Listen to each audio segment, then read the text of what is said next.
we know that executive sponsorship is really important when it comes to digital transformation. But one thing, little soundbite I picked from what he said in the interview, which will be coming out soon, is that the difference between the successful sponsors and the ones that aren't so successful really is that they're prepared to be disruptive.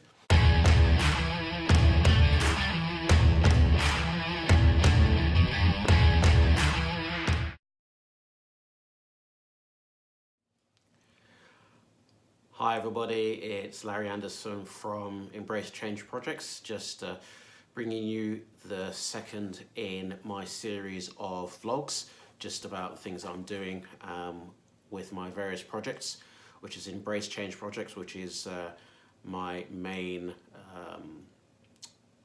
consultancy, which is around change management and transition during digital transformation.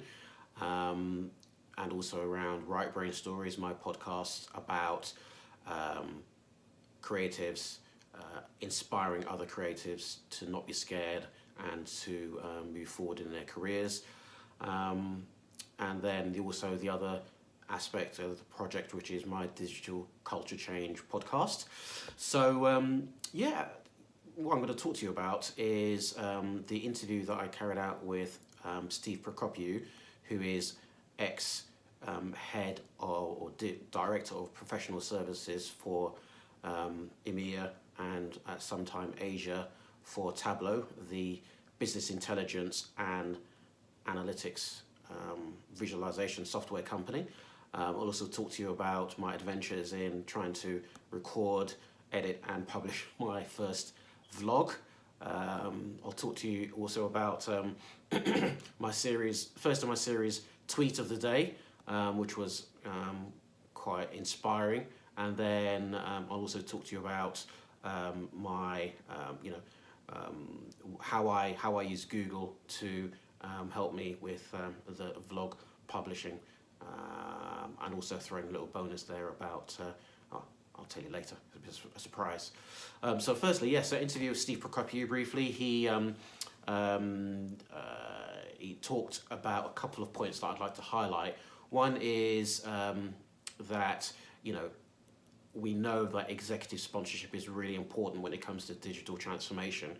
But one thing, little soundbite I picked from what he said in the interview, which will be coming out soon, is that the difference between the successful sponsors and the ones that aren't so successful really is that they're prepared to be disruptive.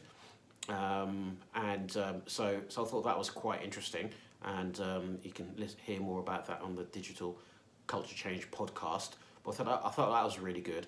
And then secondly, he talked about his experience with Tableau with Rolls-Royce Marine in Singapore, and the fact that they actually ran their whole business using live dashboards, so they could actually get live feeds from the different databases, which showed how the business was performing.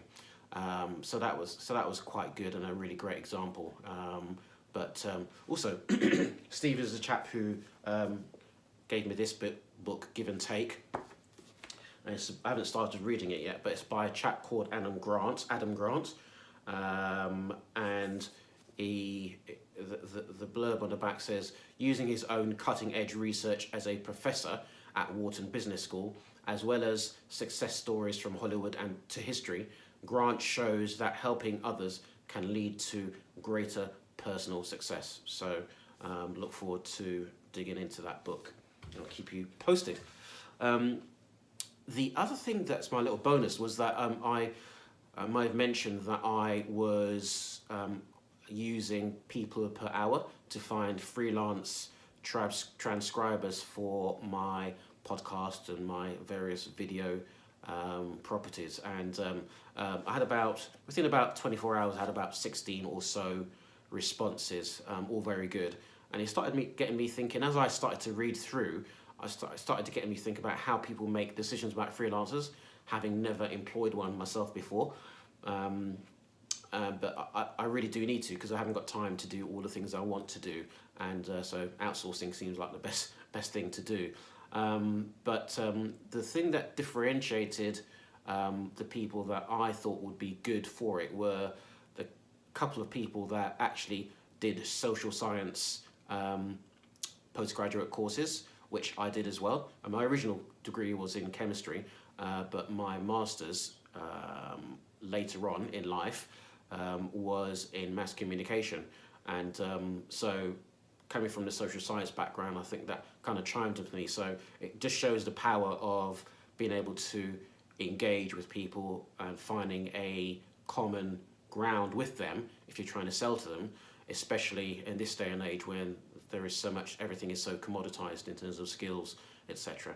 But yeah, so that looked really good. So I'll keep you posted as to how the transcription goes, and the reason I'm doing that is because I want to build a team, a freelance team of people, both in terms of videography, video editing, and transcribing, etc. So and I think that will really help me with my personal brand, but also I think it's something that I can advise other people as to my experiences and just share those with you as well. So in terms of recording my first vlog, a little bit intimidating in some ways, but you know, a lot of really, you know, a lot of learning on the job, but hopefully, you know, I might be able to help you with that if you're looking to start yourself. Plenty of resources out there. Essentially, I used the native camera on application on the iPhone 8 that I've got, and you know, it was perfectly good and everything. Some of the research I've seen talks about making sure that you press and hold the screen so that you can have the AF lock, or is it AE lock? I can't read it from here. So that it locks the focus so it doesn't keep on moving. So that's good. And also I turn off notifications, put it on do not disturb, and also put it into airplane mode as well. So that's also helpful. I used quite a few different applications. So I used Adobe Spark Post, and that's really good for loads of templates and filters, and so that's a really good app. I started to use Adobe Spark Video, but I didn't find it particularly usable, but I'm sure that I'll come back to that as time moves on. The main editing tool I used was the native, well, I say native, it's Apple Clips application. So that was really good for splicing together the main bits and pieces of video and photos as well, in terms of a sort of a montage. So that was excellent, I thought. And then what I'd also do is then import that in, or save that to my phone and then import it into iMovie. So that was good, and it was quite easy again with iMovie, and also the transitions between different clips are quite easy to use as well. So I use iMovie for the final mastering, if you like, of the video or the vlog, you know, and essentially my idea is to publish the vlog on IGTV and also on YouTube. So and there's a difference because IGTV is really for a portrait mode video, whereas YouTube I think can do both, but mainly in landscape mode. But so what I did was I recorded it maybe mistakenly originally in portrait mode, and then because I wanted to reuse the footage in YouTube, I had to find an application that could rotate the footage. So I found a good application. I think it's called Rotate and Flip, by a company called Wonderbit, WANDERBIT. So that was really good and really easy to use. So yeah, then I published it on both of those platforms. I forgot how to. One of the things that's really important is to make sure that you have a good thumbnail that people see and are attracted to. And I forgot how to do that. Well, I'd never done it on mobile. I did it on my iMac before, my MacBook before, but I looked it up and actually have to use the YouTube Creative Studio, which was quite good. It's very good. It's really easy to use, and you just develop a custom thumbnail with graphics, etc. So that's what attracts people to click on your video to watch it. So that was my adventures with the vlog. I also did I started a search for my tweeter today, and that was hashtag change management.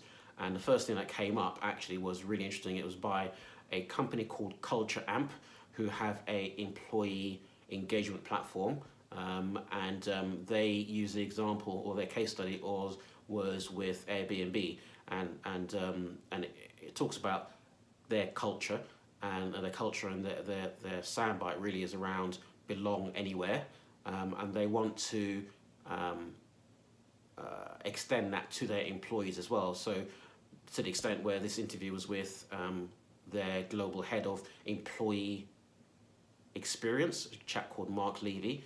I'm not wonder how many companies have actually got that, but I think it's really important, especially in change management. We'll come back to that. But yeah, so they talked about the Airbnb onboarding process, and what it made me think about was, in digital transformation or any change or transition, how you look after the employees is key. So whether that's in a 2P situation, whether that's insourcing back from a large outsourcing contract, or mergers and acquisitions, is the difference now how you treat those employees.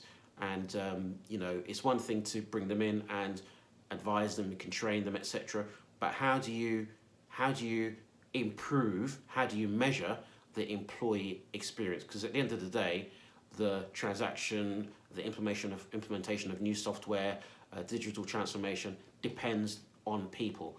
So I thought that was really key, and I wonder whether that's something that, as change management professionals, we can start to look at, if you haven't already, as something that will make the difference in this day and age.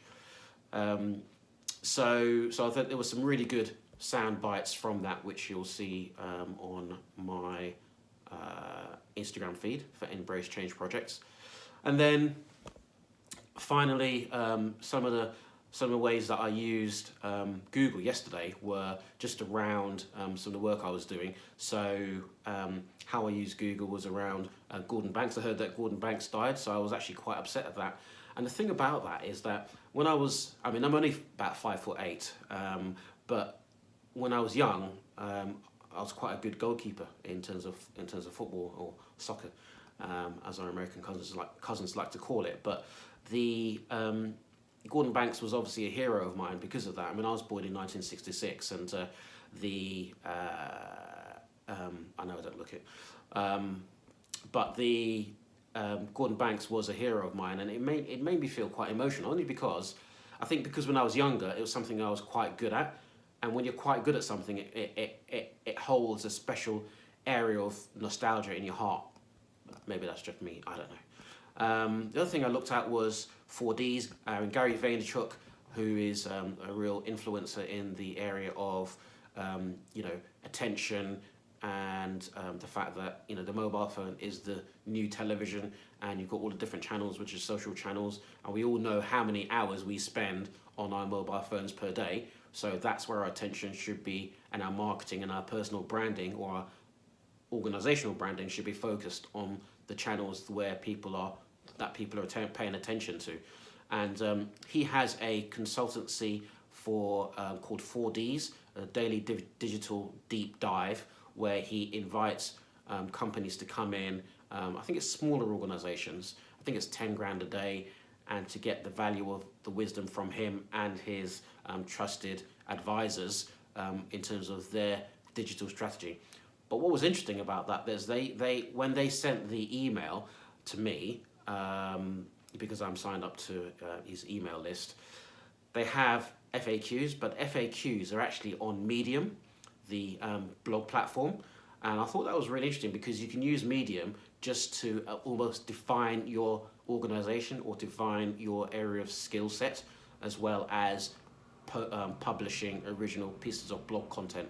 So I thought that was quite good. I also looked at the time of my kickboxing lesson, which I went to, which was good, and also looked up the best apps for IGTV, how to rotate your phone, why is my photo moving in iMovie, and I think that's a strange thing that I found called the Ken Burns effect, where basically it's almost like your photo is moving diagonally as if it's in some sort of strange psychedelic PowerPoint presentation, and but anyway, you can turn that off. That was good. Yeah, and it looked up the dimensions, optimum dimensions for IGTV posts, how to add or how to do a custom thumbnail, which I mentioned earlier, and that was it. So it was a good day. Lots of learnings at the moment in terms of vlogging, etc. Hope you enjoyed. If there's anything useful in there, please start to subscribe to my YouTube channel, and please, any inquiries that you have around change management, transition management within a digital transformation context, please contact me via LinkedIn, Larry Anderson, Embrace Change Projects, or email me at larry@embracechangeprojects.com. Thanks for your time. Bye.